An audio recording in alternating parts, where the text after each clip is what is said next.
Hello guys, कैसे हैं आप लोग। स्वागत है आपका हमारे नए ब्लॉग के अंदर। आज हम आपको एक नई जानकारी को आपके साथ साझा करना चाहते हैं। हम ये चाहते हैं कि जो हमारा एक एक्सपीरियंस है आप लोगों के काम आए। जैसे कि आपको पता है कि मैं एक गाड़ी चलाता हूँ जो एक टैक्सी है। तो खास तौर से लोगों को क्या होता है, जब वो नई नई गाड़ियाँ लेते हैं या फिर वो गाड़ी को लंबे समय तक चलाते हैं, अपनी गाड़ी की सर्विसिंग कराते हैं। आपका जो कंपनीज होती है, कंपनी के अंदर जब कंपनी में गाड़ी की जो फ्री सर्विसेज होती हैं, फ्री सर्विसेज के बाद बाद में सर्विसेज कुछ लोग कराते हैं कंपनी के अंदर, कुछ लोग बाहर कराना शुरू कर देते हैं।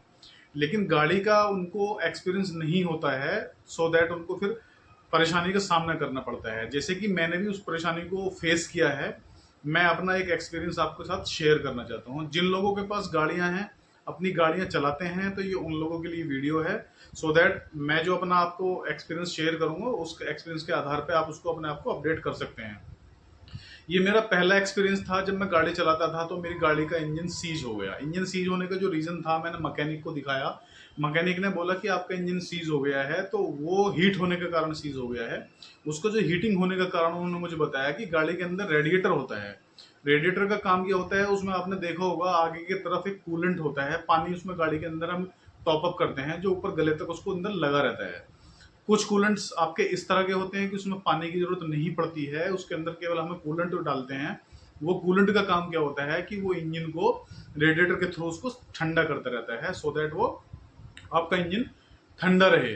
और वो इंजन के जो अंदर का जो हिस्सा होता है, वो उसको जंग नहीं लगने देता है, अकॉर्डिंग टू दैट मैकेनिक।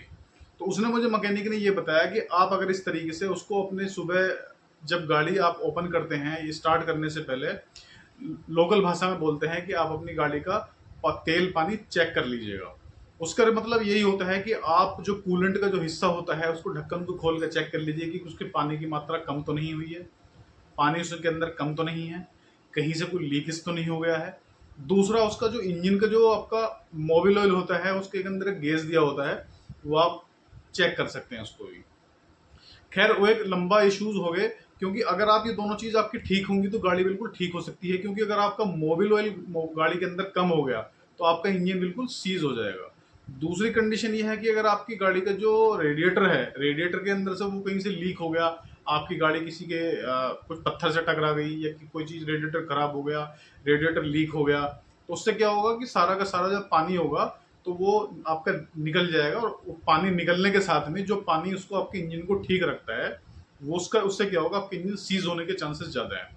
तो जो गाड़ी जिनकी रनिंग ज़्यादा है, तो वो साल में 2 बार अपना रेडिएटर साफ करा सकते हैं। रेडिएटर साफ कराने की जो लोकल मार्केट में कॉस्ट है, वो 200, 250, 300 तक ही होती है केवल। तो आप अपने 6 महीने के अंदर, अगर गाड़ी की रनिंग आपकी ज़्यादा है, तो आप अपना रेडिएटर साफ कराइए। रेडिएटर क्या होता है कि जब वो रेडिएटर गाड़ी चलती रहती है, वो चौक हो जाता है। उसकी जो नालियाँ होती हैं छोटी छोटी, उन नालियों के अंदर आपका कचरा जमा हो जाता है, जिससे पानी का जो फ्लो है, आपका जो कूलेंट है, उसके अंदर फ्लो नहीं हो पाता, पानी फ्लो नहीं हो पाता। उससे क्या होता है, आपका रेडिएटर चौक हो जाता है। चौक होने के बाद फिर जब वो उसको इंजन को आपको ठंडा नहीं कर पाता। इंजन जब ठंडा नहीं होगा तो इंजन क्या होता है, वो हीट हो जाता है। हीट होने के बाद उसके जो वॉल्व होते हैं, उसके अंदर जो पार्ट्स होते हैं, वो सूख जाते हैं और वो इंजन आपकी गाड़ी का सीज हो जाता है। उसके बाद वो डिपेंड करता है कि आपका गाड़ी कौन सी कंपनी की है, किस कंपनी की है। मेरी गाड़ी तो आपकी मारुति की है, स्विफ्ट डिजायर मेरी गाड़ी है। तो उसके अंदर आपकी कॉस्टिंग बहुत ज़्यादा आ जाती है आपके इंजन के अंदर। वो डिपेंड करता है कि कितना नुकसान हुआ है, आपको पूरा इंजन कराना पड़ता है। उसमें आपका बहुत मोटा खर्चा आता है। किसी गाड़ी में आपका 12,000, किसी में 15,000, किसी में 20,000, किसी में 25,000। वो डिपेंड करता है कंडीशन पे कि आपकी गाड़ी का कितना लॉस हुआ है। तो ये एक मेन पॉइंट है जो लोगों को नहीं पता होता है, मुझे भी नहीं पता था। तो अभी अगर जिनकी गाड़ी की रनिंग कंडीशन कम है, जो गाड़ी कम चलाते हैं, तो उनको साल में एक बार रेडिएटर को साफ जरूर कराना चाहिए। जैसे ही आपका सीजन आता है गर्मियों का, तो आपको एसी की नीड ज़्यादा पड़ती है, तो उसमें लोड पर गाड़ी पर ज़्यादा पड़ता है।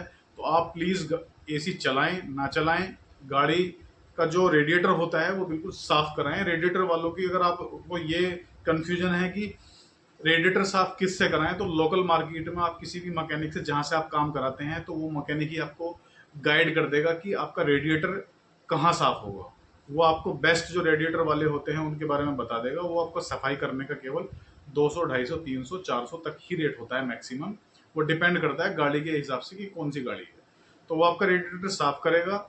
जो मैकेनिक होगा आपकी गाड़ी का बम्पर वगैरह जो भी होगा वो खोलेगा, बांधेगा, उसका वो 100-150 रुपये 200 रुपये जो भी उसको चार्ज होगा बोलेगा। तो कंसर्न ये केवल एक ये है कि आप अपने आने वाले जो नुकसान है उससे बच जाएंगे। तो जो भी जिसके पास भी जो भी गाड़ी है, तो आप प्लीज़ अपने रेडिएटर साफ करवाइए, और रेडिएटर साफ कराने के बाद आप अपनी गाड़ी को चला सकते हैं, अपने इंजन की लाइफ बढ़ा सकते हैं। तो केवल आज के लिए केवल इतना ही। मिलते हैं नेक्स्ट वीडियो में। जय हिंद, जय भारत।